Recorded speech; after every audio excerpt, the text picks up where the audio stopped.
Olá, você que está aqui na BMC News, estamos aqui no programa Sou Bem-Sucedido, no nosso encontro semanal, onde a gente sempre traz um convidado para que você possa se inspirar, porque ser bem-sucedido em todas as áreas da vida é possível. Tem gente que fala assim, Júlio, não dá, olha, se tiver sorte no amor, não tem sorte nos negócios, não existe, gente. É possível você se tornar bem-sucedido em todas as áreas da sua vida. E hoje eu estou aqui com uma convidada, estou com o livro dela aqui, que chama O Novo Ser Humano, Mais Saúde Mental na Área Digital. Ela não tem só esse livro não, que eu fui pesquisar, eu vi que ela tem outro livro, que eu quero falar um pouquinho sobre esse livro também. E hoje estou trazendo aqui nada mais nada menos do que Cláudia Cardillo. Falei certo? Certíssimo. Cláudia, bem-vinda, que bom ter você aqui. Prazer, muito obrigada pelo convite, gostei muito. Cláudia, e esse livro aqui, é recém-lançado, esse livro? Esse livro ele é recém-lançado, ele teve 2 lançamentos já, e eu idealizei um livro em que a gente pudesse falar sobre o momento do offline, porque no online a gente vive o tempo todo, Sim. né?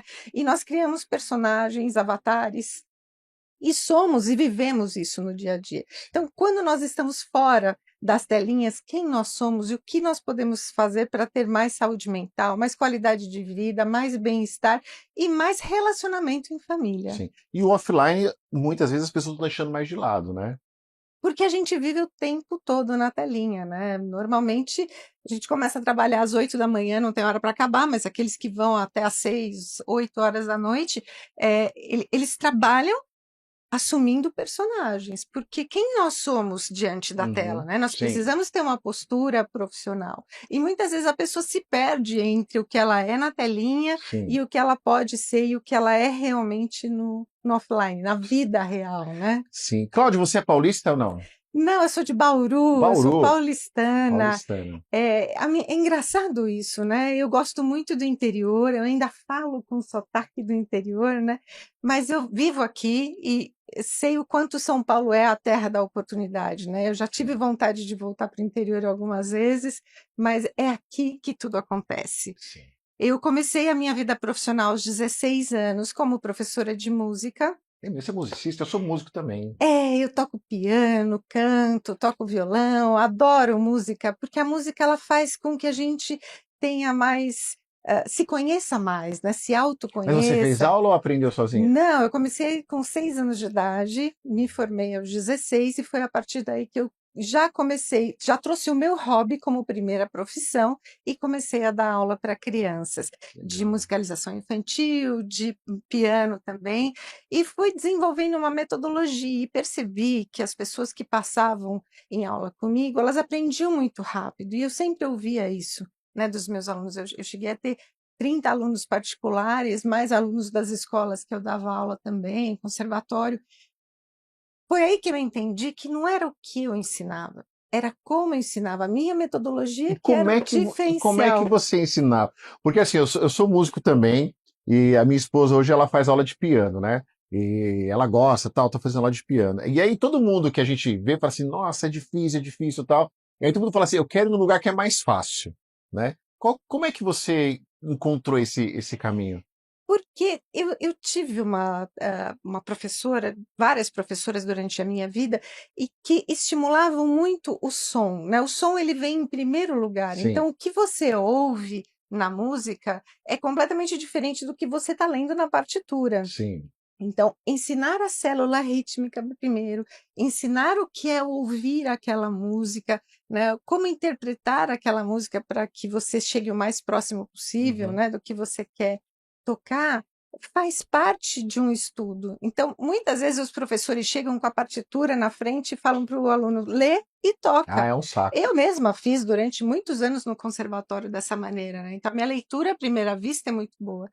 Mas eu tenho 2 tipos de ouvido, o ouvido relativo e o absoluto. É mesmo? Eu permeio entre os 2. E ouvir para mim era sempre mais importante do que ler, porque eu tinha aquela facilidade de ir na levada, né, no som, né, isso era muito gostoso. A partir do momento em que eu percebi isso comigo, eu comecei a ensinar meus alunos dessa maneira também. Oh, que legal isso, hein? Então, esse era o diferencial, era fazer com que ele ouvisse para que ele pudesse tocar, e não só reproduzir Ou a seja, não música. era do papel para o som, era o som para o papel. Exatamente. Então eu estava tirando Tem de sentido. dentro aquele potencial da pessoa. Sim. E eu vi muitas vezes que essa metodologia fazia com que a pessoa se interessasse, perdesse o medo, né, porque ela tinha que quebrar paradigmas, né.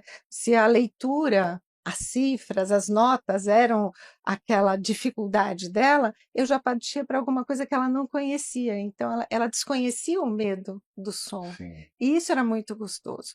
A partir daí eu entendi que eu podia fazer uma migração de carreira para a área de comunicação, porque a música ela só é um pedacinho de um guarda-chuva enorme que é a Sim. comunicação, né. Sim. Então eu me preparei durante 3 anos, dos 27 aos 30 anos, para conhecer o marketing. Eu já sabia, porque eu estudava, estava fazendo vários cursos, mas não tinha passado por uma faculdade ainda. E me inscrevi na Faculdade de Relações Internacionais, com ênfase em diplomacia, e isso me abriu um universo imenso, né? Foi muito gostoso. A partir daí eu comecei a trabalhar com marketing.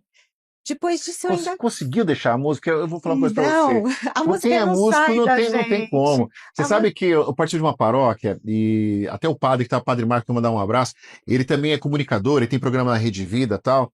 E eu sempre tô lá assistindo a missa e tal, e já há muito tempo, quando mudei de bairro e tal, eu falei, pô, meu, que vontade. Aí eu vejo o instrumento, toco bateria também, eu canto, caramba, né? Aí você fica olhando pra quê, fica olhando pra quê. Aí ontem eles chegaram pra mim, conheci, depois, pô, cara, vem tocar aqui na missa, tal, vem tocar com a gente. Aí eu fui lá e cantei na missa e tal. Parece que a gente vê instrumento, a mão coça. Exatamente. Aí o Padre Marco, ele tem uma história com a música muito grande, Sim. né, ele sempre fala do Elvis Presley, né, o quanto É meu passo. Elvis, trouxe a música para a vida E é dele, né. roqueiro, hein? Ele é Roqueiro. roqueiro, ele gosta de música, né. E a música não sai da gente nunca, né, porque a partir do momento em que eu passei a minha primeira infância, a minha adolescência aprendendo e depois lecionei durante 15 anos, eu sempre tenho aquele momentozinho em que eu tiro do dia, seja no intervalo do almoço ou no final da tarde, para poder tocar um Você pouco. falou uma coisa que é muito bacana, assim, né? Isso mostra todo o seu sucesso. Eu sou neuropsicanalista e, né, eu atendo, mas antes disso, lá para os 14, 15 anos, quando eu comecei a participar, eu tive contato com a música na igreja, né? Então eu comecei a ter contato primeiro com tudo com a música. E a música me aprendeu a ser mais ouvinte. Né? É muito verdade isso que você está falando. Porque na música, a gente não fala com, a gente não verbaliza, a gente se comunica com os olhos, com a nossa Sim, expressão corporal, né? sim, E total. com a nossa emoção, Sim, né? Isso é muito gostoso. E eu toquei muito em banda, né? Toquei piano, cantei durante muitos anos, porque quando eu me formei no clássico, mas eu queria tocar o popular, então eu sim. fiz aula com o pessoal do Zimbo-Trio, no Que clã, durante legal, muitos que anos, legal. e lá eu aprendi a tocar com ginga, com bossa, né, com Uhum. uma música que comunica, que Sim. fala com o público, né. E a música ela traz isso pra gente, né. Ela nos integra, ela faz com que a gente sinta aquela sensação de pertencimento mesmo dentro Sim. de um grupo, né, muito gostoso Para isso. muitos pais que estão nos assistindo, você indica que o pai incentive as crianças a estudar música? Totalmente. A música ela começa em casa. Quando eu era pequena, eu ouvia jazz, meu pai gostava de ouvir jazz, então a gente Nossa, pai chique, né? É outro nível, né? muitas vezes, a gente jantava ouvindo jazz. É Tinha também mesmo. a bossa nova, minha mãe gostava de sertanejo, gostava do MPB, então tinha uma mescla de música que a gente ouvia. E tinha uma paixão, minha mãe tinha uma paixão muito grande por música italiana, por sermos de família italiana, então, muito cedo, não só aprendi a tocar música, como aprendi a ouvir o idioma, porque os outros idiomas eles também são feitos de som, Sim, né? O italiano ele tem muita musicalidade. Então, eu falo italiano desde muito cedo em função de ouvir a música. olha só. E o que os pais podem ajudar? A música ela faz parte da educação, ela traz mais autoestima para a criança, ela faz com que a criança se sinta capaz e apta a fazer uma atividade, né? E a música ela está muito ligada àquela primeira frase, aquela primeira pergunta que os pais e avós fazem para a criança. O que é que você quer ser quando crescer? Sim, Sempre as crianças respondem músico, bombeiro, astronauta. A música ela está sempre próxima, né?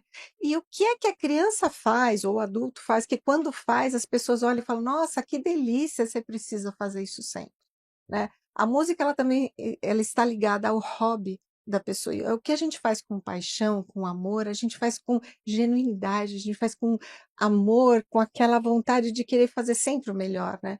Então eu indico sim, aos pais que coloquem os seus filhos na música, não só no esporte, porque o esporte ele desenvolve um tipo de cultura dentro de casa e dentro da Sim. escola, mas a música ela traz a sensibilidade do saber ouvir, do saber olhar, do saber interagir com outras pessoas. Isso é muito E toda gostoso. essa experiência trouxe para você uma bagagem muito grande para quando você foi para o marketing, né? Sim, porque quando eu vim para o marketing, para o corporativo, eu não conhecia, né? Esse idioma era diferente para mim, Sim. né? Eu conhecia o que era tocar, eu conhecia o que era ensinar. E participar de grupos dentro de empresa, existe um código velado, né, dentro das empresas, que para quem entrou aos 30, dos 27 aos 30 anos, né? Isso foi um pouco desafiador para mim, né, participar desses grupos, interagir, porque eu vinha de outra cultura. Então eu precisei reinventar minha carreira naquele momento, foi um tempo de muito estudo, mas de ouvir o outro, né. Como é que eu faço isso? Por que caminho eu sigo? Por que que é importante fazer isso? Por que que a gente não faz diferente? Então era um momento de muita troca. E eu lembro que aos 30 anos eu era gerente de marketing de uma, Aos distribuidora de 30 anos já? aos 30 anos eu era gerente de marketing de uma distribuidora de equipamentos de alta fidelidade sonora, de equipamentos de audiofilia, que são aqueles equipamentos para teatro, Sim. para home theater. E eu quis fazer uma campanha completamente diferente do dono. Nós somos amigos até hoje, ele sempre fala isso para mim. Eu coloquei a minha sensibilidade de musicista naquela campanha. Que legal. E ele Muito estava bacana. viajando, estava na Europa, quando ele voltou, ele viu aquilo, ele quase me matou. Ele fez foi a primeira vez que eu vi uma reunião em que eu fiquei de pé. Todos os gerentes ficaram sentados e eu fiquei de pé. Eu falei assim: "Engraçado, não tem cadeira para mim, eu vou pegar". Ele falou: "Não, não, você não vai pegar, porque você vai ouvir, você vai sair".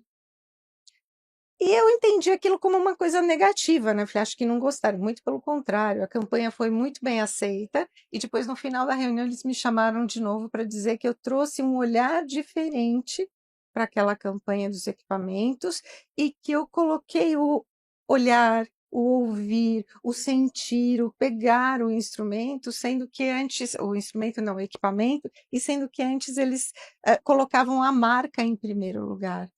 Então tem toda a questão Você foi de ter destemida. vivido exato, eu fui destemida. Hoje eu olho para trás, é claro que eu faria a mesma coisa, mas talvez eu fizesse com mais sensibilidade, eu avisasse ele Mas eu antes, acho né. que algo que é interessante é assim, você estava ali com música, algo totalmente confortável para você, porque é algo que você dominava, é algo que você gostava, e de repente você chega lá e você fala assim, eu vou mudar, né? E aos 30 anos você chega e já se torna gerente, de uma forma destemida, vai lá e toca uma campanha dessa. Quem te ensinou? Aonde você aprendeu a ser destemido? Mas segura aí, que a gente vai para o rápido intervalo e ela conta assim que a gente voltar, tá bom?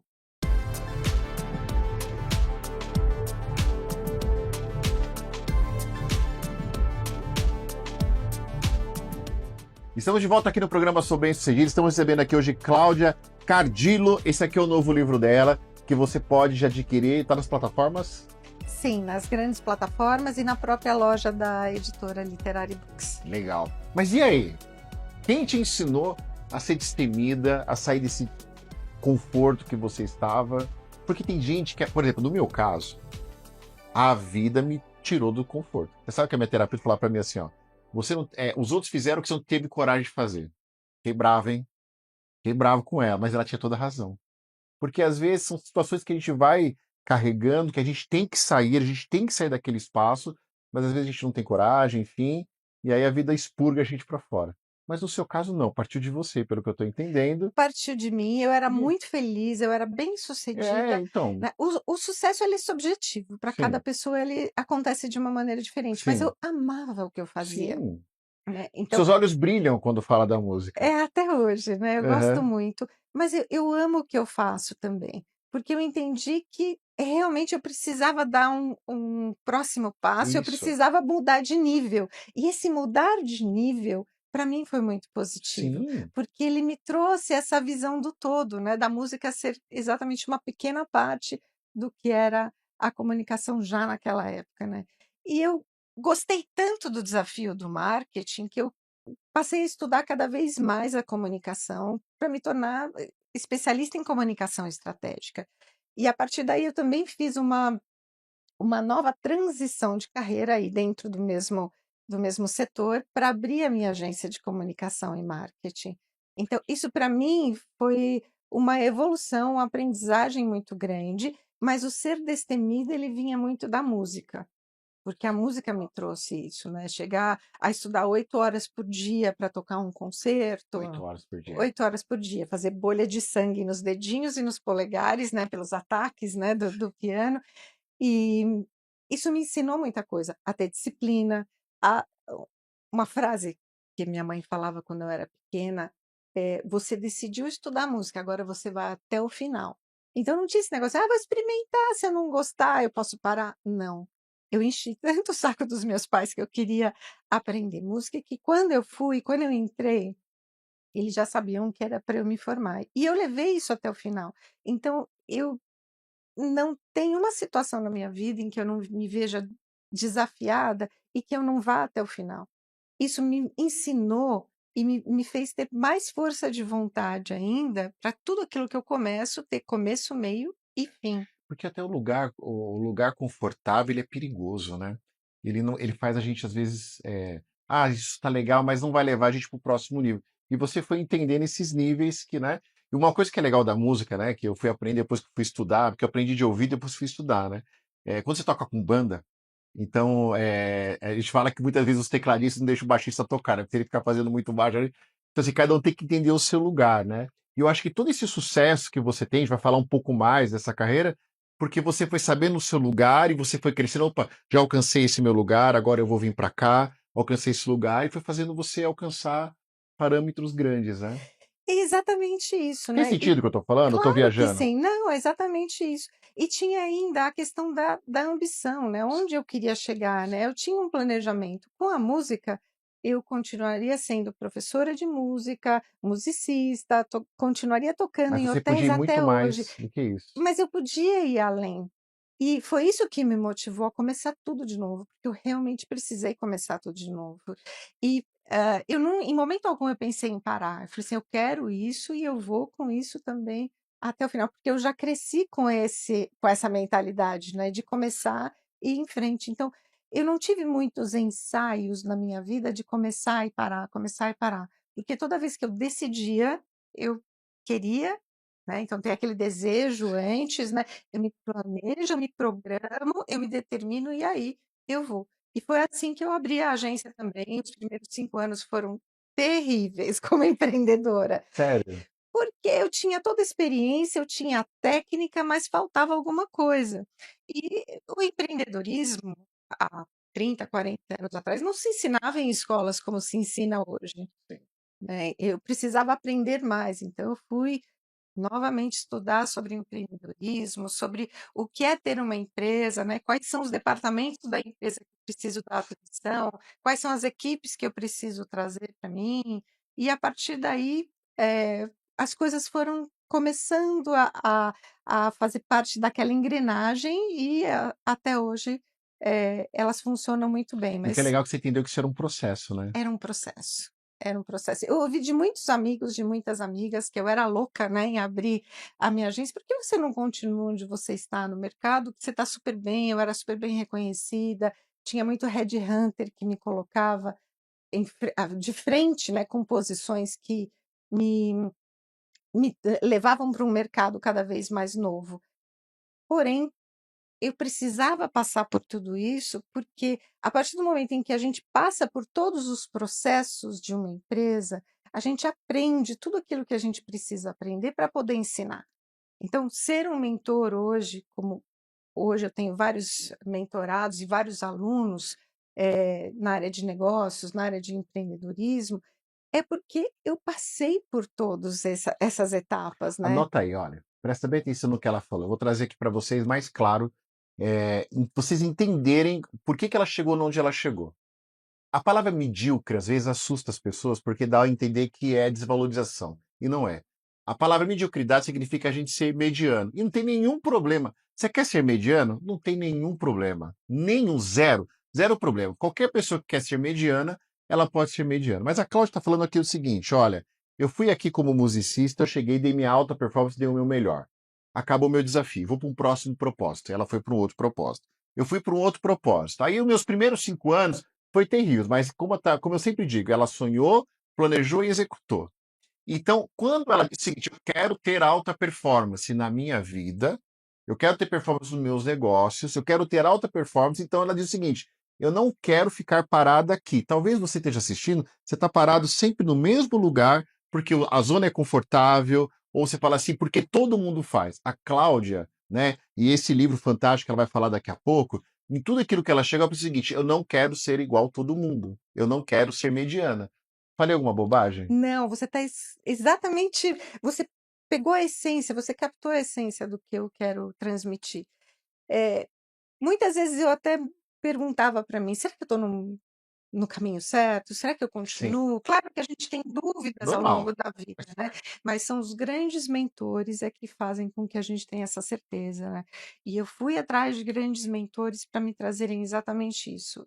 Fiz um curso de coaching, depois Que outro, legal. passei por vários processos de coaching, inclusive, para me colocar em situações que me levaram a ter sucesso na carreira, mas foi na mentoria que eu me encontrei. Porque o coach ele traz a grande reflexão, né, ele tem excelentes ferramentas que eu utilizo até hoje, que são cientificamente validadas, mas é a minha experiência, a minha história, é o meu olhar para o negócio do meu cliente que faz com que eu tenha sucesso, que eu tenha resultado, porque eu já fiz todo esse caminho. Você faz uma mentoria integrada, porque eu sou neuropsicanalista, eu faço uma neuropsicanálise integrada. Eu sou coaching também, Exatamente. eu uso ferramenta de coaching. Eu vou falar uma coisa para vocês: é que infelizmente muita gente utilizou o nome coach de forma errada. Às vezes a gente tem que entender o seguinte: coaching é aqui, mentor é aqui, e psicólogo é aqui, ou psicanalista é aqui, e as pessoas utilizaram de uma forma errada, por isso que se pegou uma fama muito negativa. Mas, como ela própria disse, funciona as ferramentas, e hoje você usa uma mentoria integrada onde você usa ferramentas de coach também. Corpo, mente e espírito. Perfeito. É importante a gente ter esse alinhamento, né, porque se eu fizer uma mentoria no meu cliente e não olhar para todos esses lados, ele vai sair dali insatisfeito com o meu Concordo. produto, com o meu serviço. Então é buscar o propósito e missão de vida que vem desde a primeira infância e que muitas vezes a pessoa não identifica isso, mas com essas ferramentas, sim, eu posso identificar. E o que a ambição dela leva ela adiante, por que que ela está infeliz ou por que que ela saiu de um emprego e está querendo abrir o seu negócio. Essas são várias perguntas que eu faço, mas que eu vou alinhando, né, com a pessoa aquilo que ela sonha. E uma das coisas que as pessoas sonham quando elas chegam para mim não é o que que eu vou abrir agora, o que que eu vou fazer agora. Eu quero escrever um livro. Sim. E foi a partir daí que eu comecei a fazer projetos em que eu pude trazer os meus alunos, os meus mentorados, os meus clientes para dentro dos livros escrevendo um capítulo. Por quê? Quando você vai lançar um livro numa livraria e você chega lá, os seus convidados vão até lá para te prestigiar, assinar o livro com um capítulo ou com o livro inteiro é a mesma sensação, o cérebro interpreta da Isso mesma é maneira. verdade. A emoção é a mesma de lançar um livro inteiro. Sim. Então, muitos deles vêm com essa ideia de eu quero lançar um livro, eu quero deixar o meu legado, eu quero perpetuar o meu conhecimento. Ótimo, vamos começar com um capítulo.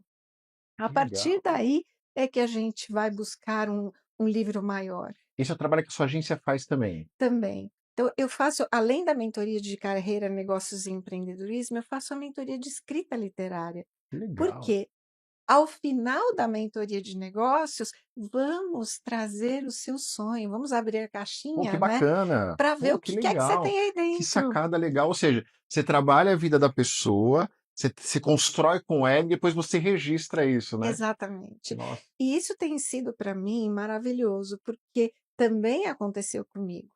Em 2017, eu participei de um evento dentro de uma editora que o publisher virou para mim e falou assim: "Você já tem livros publicados?" Eu falei: "Não, eu tenho vários e-books". E ele falou para mim, né, com toda aquela sabedoria, né, que a idade traz para gente, a experiência, né: "Um livro não tem tato, não tem sensação, não tem cheiro, não tem aquele cheiro da tinta, não tem a suavidade da capa. Você não constrói histórias como você constrói no livro, nos e-books, porque você tem o tato ali a teu favor, você tem a Uhum. visão, você está construindo e trabalhando no cenário, né? Que o e-book também traz, mas tem toda essa poesia no É livro. verdade. E a partir daí eu comecei, em 2017 eu já participei de um livro Uhum. como coautora coletiva, Uhum. gostei tanto, eu falei, eu tenho tanto talento para escrever, eu sou eh, tão desapegada, né, do que é meu e do que é do outro, então eu consigo entender bem o que vem do outro e eu só tenho que ler, revisar, ou se eu tenho que interferir na escrita. Então a mentoria ela tem esse papel, né, de poder trocar.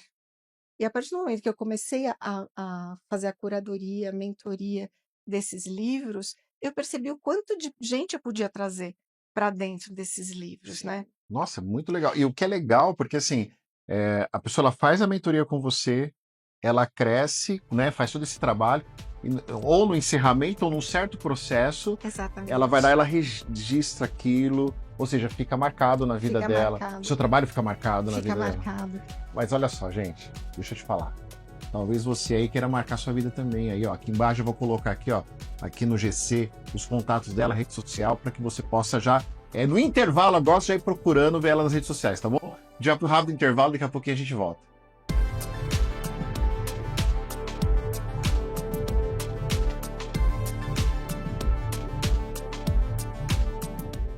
Estamos de volta aqui no programa Sou Bem-Sucedido. Hoje estou recebendo Cláudia Cardillo. Esse é o novo livro dela. Nesse bloco a gente vai falar um pouquinho sobre ele.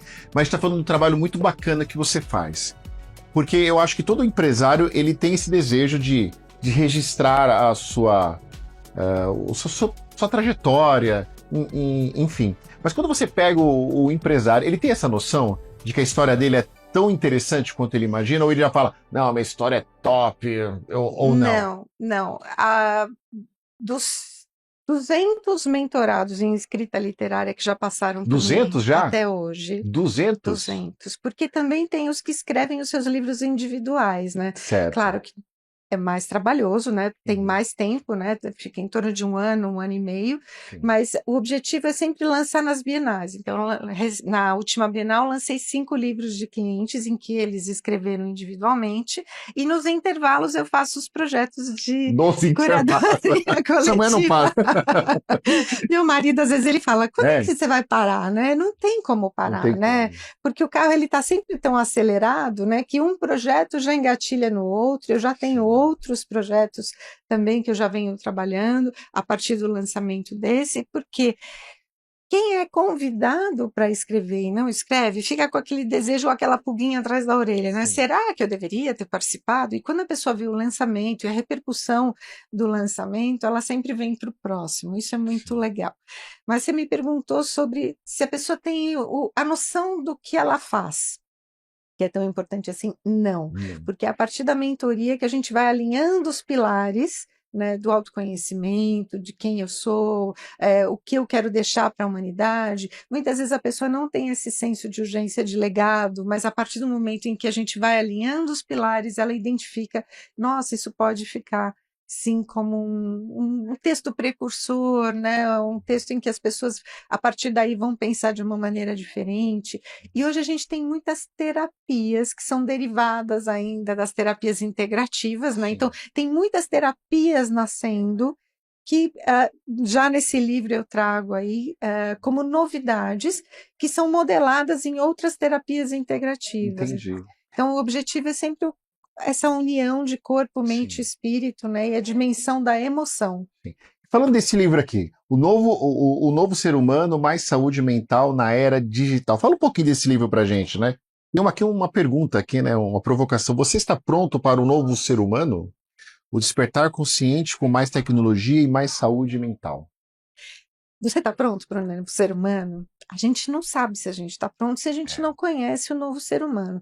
Então, eu idealizei esse livro, foi extremamente desafiador falar sobre o novo ser humano há 2 anos e meio atrás, porque a inteligência artificial naquele momento, ela não tinha o boom que ela tem agora, né? Então, falar sobre telinha, sobre impacto na saúde mental, ainda era muito ficar no campo mental, né? Mas já tinham vários terapeutas e vários médicos que já trabalhavam aí Sim. Transtornos mentais como ansiedade, depressão e burnout em consequência dos trabalhos e do tempo de exposição que a gente fica nas telinhas. Então, eu entendi que quando nós assumimos um personagem à frente das telinhas, isso causa muito estresse nas pessoas, né? Porque a gente precisa viver aquele momento transmitindo uma postura profissional para que a gente possa convencer a pessoa que está do outro lado. A tela, ela é fria, né? Então a gente precisa da expressão corporal, né? Da expressão que o corpo fala para que a gente possa se comunicar com o outro, seja com um olhar, com um sorriso, se aproximar da telinha para que a gente possa falar com as mãos. A gente precisa de uma expressão. E muita gente não sabia como fazer isso. Então, buscar esses médicos e terapeutas, e eu tive a grata satisfação de ter o Dr. Cláudio Lutemberg como prefaciador do livro, que já escreveu vários livros de inteligência artificial em hospitais, né, na própria medicina, trazer médicos que falam do impacto da telemedicina e de como a evolução da telemedicina ela está ancorada nos saberes ancestrais. Então foi muito depois que eu criei essa egrégora, né? E para isso eu passei por uma pós-graduação de inteligência artificial e Chegou a fazer? emocional. Eu fiz ela todinha, um curso maravilhoso da USP que permeia todas as carreiras e que todas as carreiras elas serão impactadas pela inteligência artificial. Você sabe que eu recebi aqui um convidado, fugiu o nome dele agora, eu vou lembrar. Tanta gente passa aqui, mas assim, ele mora nos Estados Unidos hoje e ele trabalha com inteligência artificial. E ele dizendo, o cara é mestre, assim, né? O cara é surreal, assim, o conhecimento que ele tem. Christian Barbosa, lembrei. Um abraço, Christian. E ele dizendo que daqui a alguns anos, em menos de 6 anos, mais de 60% das carreiras estão diluídas na inteligência artificial. Então, o que a gente não pode é sentir medo da inteligência artificial. O que a gente pode é se preparar agora. Por isso que eu falo que 2025 é o ano da virada, para que a gente possa. Esse é o ano, você acha? Eu acho, Esse é o porque há ano. 2 anos e meio, quando eu comecei a escrever o livro e trouxe os médicos e terapeutas para escreverem, a gente não vivia a aceleração que a gente vive hoje, né? Há 2 anos e meio ainda era uma possibilidade de falar sobre o mundo offline. Sim. Hoje não, hoje é real. A gente precisa desse equilíbrio entre o online e o offline para que a gente possa ter mais saúde física e saúde mental, Sim. né? Porque ela impacta diretamente no que a gente vive, né? E se a gente não se prepara agora, a gente, daqui 2 anos e meio, muito profissional pode estar sim fora do mercado, mas qual é o diferencial? A partir do momento em que a pessoa se qualifica no setor dela, com as inteligências artificiais, ela cria um diferencial em relação aos outros profissionais do mercado e ela vai tendo mais tempo para questões estratégicas, questões de sensibilidade humana, questões de ouvir as pessoas que trabalham no departamento dela. Então, a partir do momento em que o profissional perde o medo e a gente só desmistifica quando a gente traz para dentro de casa, né, a inteligência artificial, aí sim o profissional deslancha, Ô, o Cláudio, profissional você não alavanca. acha que, uma dúvida que eu tenho aqui, você não acha que às vezes o brasileiro ele brinca um pouco e tipo, ele não leva a sério? Porque assim, as coisas estão acontecendo. A gente vê na China, por exemplo, tem um hospital lá que 96% lá é de inteligência artificial, é de humanoides. Então assim, as coisas estão acontecendo. Eu uso também lá, tem a Judite, enfim, tem um monte de coisa. E às vezes o Brasil, acho que parece que a impressão que me dá, posso estar totalmente enganado, isso não vai dar nada. Isso vai demorar. Porque lá nos meus mentorados foi muito interessante o que aconteceu. Eu falei para eles há 7 meses atrás algumas coisas, falou, você tá viajando, Júnior. Ouvi gente falar assim para mim, você tá viajando. Eu falei, então vocês esperam. Então vocês esperam. Depois de 6 meses, coisas que a mídia nem divulgava ainda, né? Porque a gente que trabalha com grupos de mentores, porque a gente tem informações privilegiadas que a gente conhece muita gente. Eles falam, cara, não é possível. É absurdo. Então, o brasileiro não só não leva a sério, como o brasileiro não se prepara, não se programa, não se Exatamente, planeja. Eu percebo isso exatamente. porque eu também faço mentoria com pessoas que moram fora do Brasil, que são brasileiros e que moram fora. E lá o senso de urgência é completamente diferente, a Total, responsabilidade, a total. disciplina é completamente diferente. Tenho vários clientes, já há mais de 10 anos, que são meus clientes como mentorados, inclusive, que utilizam os serviços da agência, utilizam os meus serviços e sempre me perguntam, quando acontece alguma coisa diferente, né, no país Sim, deles, como que eles devem agir. Então, o brasileiro não não tem tem. essa questão, essa preocupação. O brasileiro acha que, eu vou para a praia hoje, eu vou curtir hoje, depois eu estudo. Mas não Cláudio, dá não tempo dá tempo. Pra você mais. ter uma ideia, ó, eu atendo, hoje a minha clínica a gente atende mais de 17 países. Quando você pega a Suécia, a Suíça, você pega a Alemanha, até a Rússia, tem gente que nos liga, ó, que são brasileiros até que moram lá. Vê se você já ouviu isso alguma vez. O pessoal que está aqui no estúdio aqui, vê se vocês já ouviram isso. Alguém liga, ligam para lá, mandam mensagem. Eu gostaria de fazer uma consulta preventiva de saúde mental. Você já viu isso?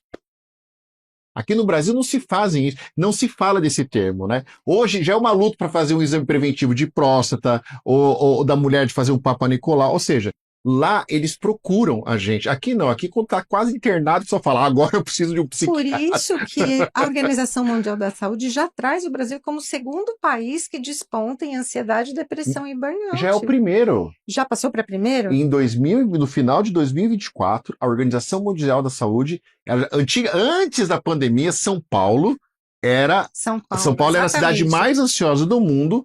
Pós-pandemia, Brasil já é o país mais ansioso do mundo.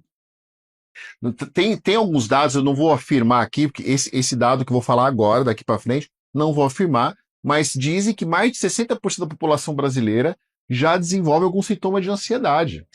E quando nós falamos que São Paulo é a terra da oportunidade, realmente é porque tudo acontece aqui. Sim, Porém, a gente precisa olhar para a nossa vida, né? O total. que a gente faz dentro de casa.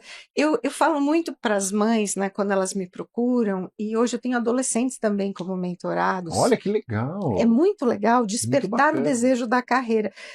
Outro dia eu ouvi de uma mãe e falou assim: ele trouxe o absurdo de falar para mim que ele quer ser astronauta. Eu falei, poxa, que legal, porque a gente só tem um astronauta no Brasil, que é de Bauru, inclusive. Exatamente. E às vezes ele quer ser astronauta, É, talvez lá na frente ele entenda que o ser astronauta não faz parte daquilo que ele queria, mas o desejo dele ser astronauta faz ele sonhar grande, e não é só não isso, é? tudo que ele aprender, né, nessa vida dele vai alavancar para alguma coisa. Concordo Ele pode fazer um plenamente. aplicativo para tirar a fome da África, Concordo ele pode plenamente. fazer um software que desenvolva uma inteligência artificial nova, pelo desejo de ser astronauta Concordo hoje. plenamente. Então, o que eu falo para essa mãe? O quanto de inteligência artificial você está levando para dentro da sua casa? Sim. Eu tenho uma geladeira inteligente que me manda uma mensagem quando os produtos acabaram. Eu entro no e-commerce, compro, mando entregar em casa. Preciso de uma dessa. Mas eu também tenho uma máquina de lavar roupa que eu ligo com aplicativo.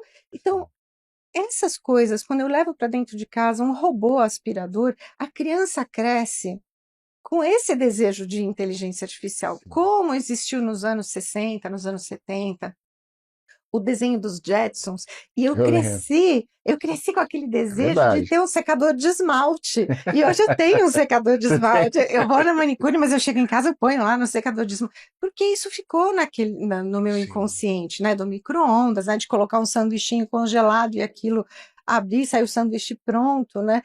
Se a gente leva a inteligência artificial para dentro de casa, né, como é no Star Wars, como é no filme Matrix, a criança ela cresce com o desejo de também entender a inteligência Sim. artificial.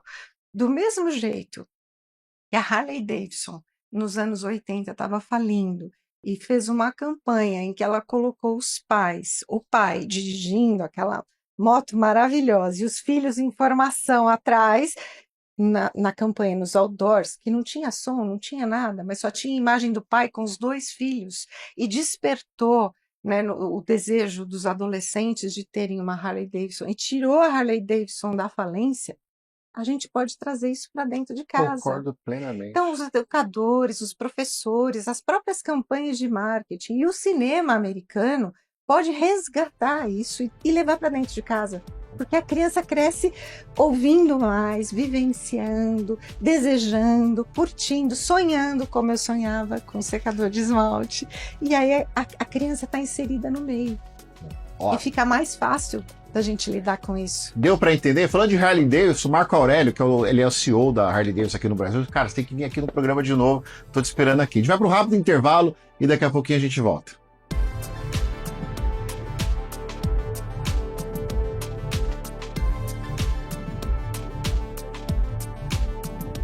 Estamos de volta aqui no programa Sou Bem Sucedido. Hoje estamos recebendo aqui Cláudia Cardillo, né? Esse aqui é o recente livro dela, que você pode achar nas plataformas e também na livraria, na editora, não é isso? Na editora, né? Literary Books, exatamente. Propósito, legado. Ai, sabe que muita gente cresce sem saber o que é isso, né? A pessoa passa por uma vida inteira, desperdiça essa vida todinha e não realiza os sonhos dela. Quantas pessoas que a gente ouve falar que despertam a depressão porque não realizam os seus sonhos? E na minha mentoria eu faço muito isso, né? Eu escuto a voz do coração das pessoas, porque o negócio dela só vai ser bem sucedido se ela colocar amor, se ela colocar carinho e intenção naquilo que ela faz. Então, trabalhar o legado é voltar no tempo, né? O que é que você acha que você pode deixar para a humanidade, mesmo que seja um livro, né? Será que seus netos vão gostar de ver o seu nome lá na prateleira, na estante, né? É importante isso para a sua família. E foi assim que eu descobri que muitas famílias, elas perpetuam seus nomes por meio dos livros, né? O avô deixar isso para o neto e o neto poder falar disso com os amigos é muito importante, né? Então, todos nós temos dentro de nós um potencial muito grande. A gente só precisa organizar como é que a gente vai alavancar isso. Escrever, tem pessoas que ainda têm aquela fantasia da tela branca, né? Ah, eu vou começar a escrever e vou ter tela branca. Dentro da mentoria existe uma roteirização para que eu possa extrair da pessoa todo aquele conteúdo e aí sim colocar dentro do capítulo ou do livro. Então, hoje já existem técnicas de escrita que são muito diferentes como era no passado, porque antes, no passado, os escritores sentavam à frente das suas máquinas de escrever, ou depois ainda com a evolução à frente dos computadores, mas o escritor ele tem toda aquela preocupação, será que meu livro vai ser um best-seller, será que não vai ser, como é que vai ser o desenrolar, né, o enredo dos personagens, será que vai ter continuação, isso? A minha sugestão é, começa, depois você melhora, né? Tem esse ditado e isso é muito importante, né? Vamos colocar primeiro o que é a sua intenção, qual é o seu conhecimento que você quer deixar. A partir daí, para quem é esse conhecimento, como vai ser desenvolvido esse conhecimento, é uma segunda etapa. Mas e qualquer pessoa pode escrever um livro? Qualquer pessoa pode escrever um livro, desde que ela tenha uma experiência para que ela possa falar sobre o que ela gosta ou o que ela tem de melhor dentro dela, ou um hobby que ela queria ter transformado em carreira e não fez, né? Um desejo de conhecer um país. Todos nós podemos escrever. E hoje a gente percebe isso, quantas pessoas elas voltaram a escrever nos blogs, né? Porque deixar a sua visão sobre o mundo, a sua visão sobre o negócio é muito importante. Tem blogs que são muito bem sucedidos. E é muito terapêutico que você está falando, assim, só para trazer a importância do seu trabalho. O seu trabalho é muito bacana. Estou fã do seu trabalho. Que delícia. Porque o escrever, ele faz algo muito diferente no cérebro. Então, assim, quando eu pego meus pacientes, falo assim, vamos escrever, eles fazem assim, ó, sério. É papel e caneta. Escreve isso. Porque para a gente poder escrever, a gente tem que usar muita parte do cérebro e que são importantes para aquilo não só ficar marcado, mas também ter um raciocínio melhor. Então é bem legal isso que você está falando, porque às vezes o pessoal chega e fala assim, um dia eu renunciei. Isso acontece muito com mães, né? Você, mamãe que está assistindo aqui, quantas vezes você teve que renunciar a algo de você por causa do teu filho? E às vezes você acha que isso é banal, que isso é bobagem, mas isso tem uma grande importância na vida dela e na vida do filho, que isso pode ajudar muita gente também, né? Você trouxe uma coisa muito importante, porque hoje a gente vê muita influencer que é mamãe falando sobre a maternidade, como ela se sente, quais foram os hormônios que elas sentiram durante a gravidez, né? O quanto ela pode ajudar as outras mães falando sobre uma situação que ela vivenciou, né? Então, o livro é tirar das mídias sociais e colocar a escrita. Quando a gente está escrevendo, a gente precisa. É muito volátil a escrita, né? Porque ela não é igual à fala. Então a gente precisa trazer, ancorar o nosso conhecimento, né? Colocar vírgula, colocar uma preposição, que muitas vezes a pessoa não fala mais no dia Sim. dela, porque no dia a dia escrever no WhatsApp de uma maneira truncada e abreviada faz com que a pessoa perca a fluência na escrita, Sim. né? Então, escrever é você trazer o outro para perto de você, para que o outro possa vivenciar esse cenário mental que você compôs, né? É introduzir a outra pessoa dentro da sua vida. Existem alguns livros que eu já escrevi, como Bem Viva de Corpo e Alma, que foi o primeiro projeto coletivo, que lá os médicos falavam muito da vida deles, de como eles chegaram até a terapia integrativa, porque a terapia integrativa ainda era novidade nos consultórios. Sim. E houve uma evolução, né, do que é a terapia integrativa. Sim. Então, hoje, muitos dos médicos, 70% dos médicos, utilizam algum tipo de terapia integrativa. Sim. Então, falar sobre a sua vida é muito importante, mas existem técnicas para isso. E o que é que tem na sua vida que é um diferencial da vida dos outros que eu posso mostrar como um exemplo e trazer a pessoa para perto? Você sabe por que seu trabalho é importante? Eu vou te falar algo que eu lembrei agora, para entender como o seu trabalho, e você que está assistindo, você tem que procurar ela, para ela cuidar de você. Infelizmente, por muitas vezes, eu tive que atender casos de fase terminal. Nunca gostei, Cláudio. Você fala assim, você gostava? Nunca. Que mexe com a gente Muito, isso, né? muito, porque assim, tanto que eu escrevo no meu livro, que eu vou te presentear depois, de uma pessoa que estava em fase terminal, o quanto mexeu comigo. Mas teve um caso de um homem que ele tinha um câncer metástase, e eu atendi ele no hospital. E ele, na verdade, já estava em tratamento paliativo, e os médicos queriam mandar ele para casa, para ele ficar com a família, mas ele não tinha condições. E um dos trabalhos que a gente foi de ele escrever um diário. Ele foi escrevendo um diário todo dia, eu fui escrevendo um diário todo dia, porque ele falou assim, eu vou escrever, mas eu quero que você seja guardião. Porque um dia, ele falou assim, um dia você vai saber para quem tem que ter esse diário. E ele foi escrevendo, e ele ficou inacabado porque ele chegou a falecer e ele não terminou. E a enfermeira me entregou, mas eu não li. Eu não li. Porque não era para mim. E aí um dia eu fui atender o filho. E o filho não entendia, porque o pai trabalhava muito, porque o pai não deu atenção, ele falava que o pai comprava ele, porque o pai dava brinquedo, mas não dava afeto, que não sei o que tal. E eu senti que era pro filho que era para me entregar. Falei assim, olha, eu vou te entregar aqui, seu pai escreveu, bababá do trabalho, e ele falou que eu saberia para quem entregar. E eu fui lá e entreguei para o menino. Passou-se mais ou menos. Ele cancelou a sessão da outra semana, ele cancelou da outra, e na outra ele veio. Transformado. Porque o pai dizia ali, assim, acabou até me emocionar.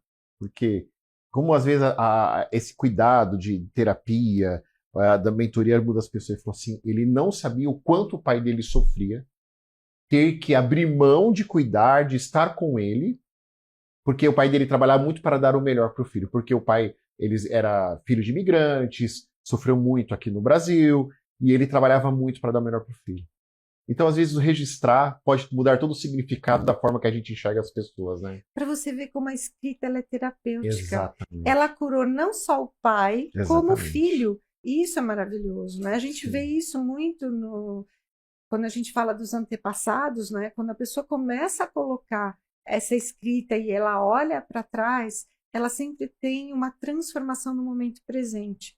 Então, a escrita, ela tem esse dom, porque ela fica perpetuada nos tempos, né? Sim. Hoje a gente continua lendo livros ainda Sim. dos grandes pensadores do tempo do estoicismo. Isso é muito Sim. importante para a gente poder entender o momento atual. Sim. Então, para você que está em casa agora e tem vontade de realizar um sonho, quer escrever um livro, comece com um capítulo, porque isso é maravilhoso. E se as pessoas quiserem escrever um livro e ela não sabe por onde começar, elas podem te procurar? claro que podem. Esse tipo Deve, de eu acho. desafio devem, né? Esse tipo de desafio é maravilhoso, Júnior, Sim.